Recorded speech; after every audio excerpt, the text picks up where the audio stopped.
The book that I did for my independent research project is Leading with Soul by Lee Bowman and Terence Steele. The book is written mostly as a dialogue narrative between two fictional characters, Steve and Maria. The book has interludes between chapters where the authors interject an analysis of Steve's transformation and talk about how it relates to the transformations that all leaders must undergo if they too hope to bring soul back into the workplace. If I may, I'd like to tell you the story of how Steve reclaimed his soul and became a stronger leader than he knew was possible. Meet Steve Camden. He is a manager who's experiencing an existential crisis. Though he was once successful, he is becoming increasingly dissatisfied with his job, and he is exhausted.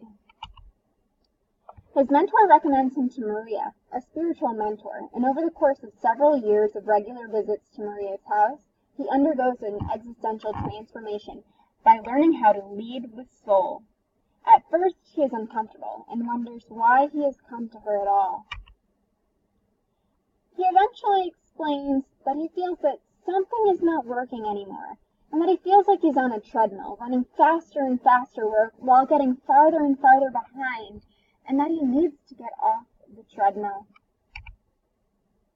When she asks him what he's tried, he is only able to explain the procedures he's tried at work.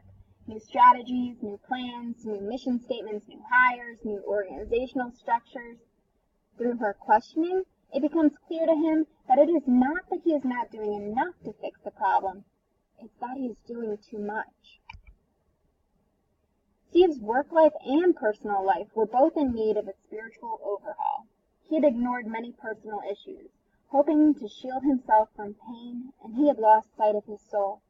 He had been treating his life like a machine, in which he sought order and control. He used gimmicks to make progress, not purpose or wisdom. This made it impossible not only for him to embrace himself, but also for him to embrace those he leads as full people. He couldn't enable others to act. Her advice for him is to follow his heart, to lead from something deep within him. He tries to get her to do the heavy lifting for him. Even in matters of the soul, he looks for quick fixes and gimmicks. Maria refuses to allow him to transfer that burden onto her. She knows he needs to hear his heart song, the message from his heart, to make it through his journey, a conversation with himself, a prayer, a mantra. Some people do this by meditating, studying scriptures, singing hymns, following prescribed rituals, journeying to sacred places, and contemplating nature. She suggests that he take a walk in nature. There's a lake near her home, and she tells him to take a walk around it. Over the course of the book, this lake becomes a theme. Sometimes when he is particularly confused, she tells him to go for a walk in the woods surrounding the lake and get lost.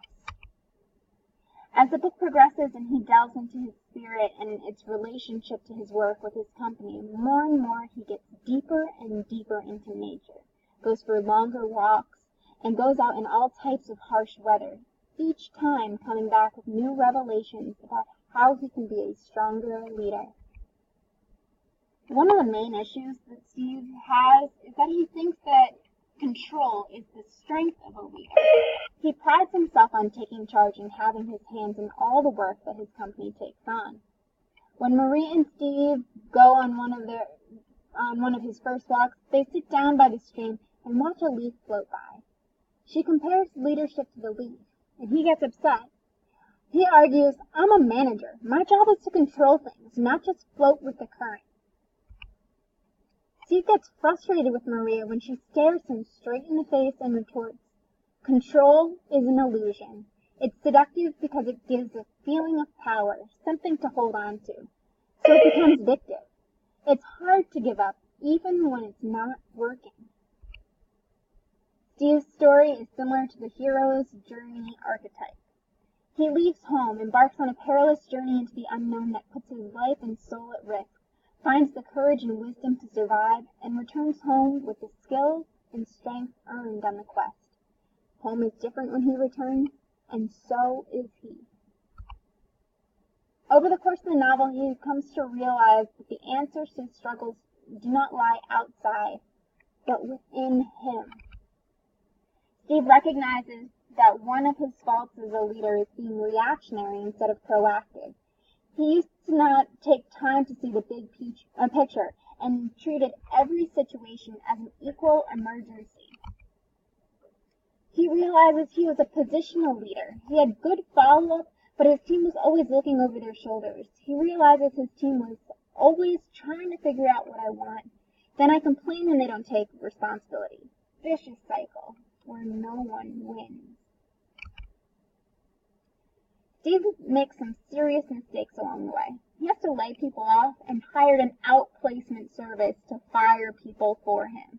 He never spoke to those he was laying off in person because he felt uncomfortable because he didn't know them.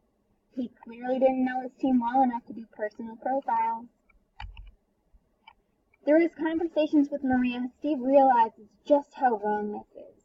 He makes it a point to get to know his team, his clients, and most importantly, himself. By the end of the novel, he not only has spent the time getting to know his team, but has taken them on retreats and built traditions and celebrations. He even knows the name of the floor workers in the company's Singapore factory. They hug him and call him a friend by the time he leaves his first trip there. He's learned to inspire a shared vision and encourage the heart. By the end of the novel, Steve has not only transformed himself as a manager, but he is able to admit fault, is transparent about the transformation he and the company have undergone, has developed other leaders in places and at levels he didn't expect. His personal life has also undergone a complete overhaul. He begins practicing his religion again, meets someone and gets married, and develops a close relationship with Maria, such that when she dies of illness at the end of the novel, she calls him a true friend.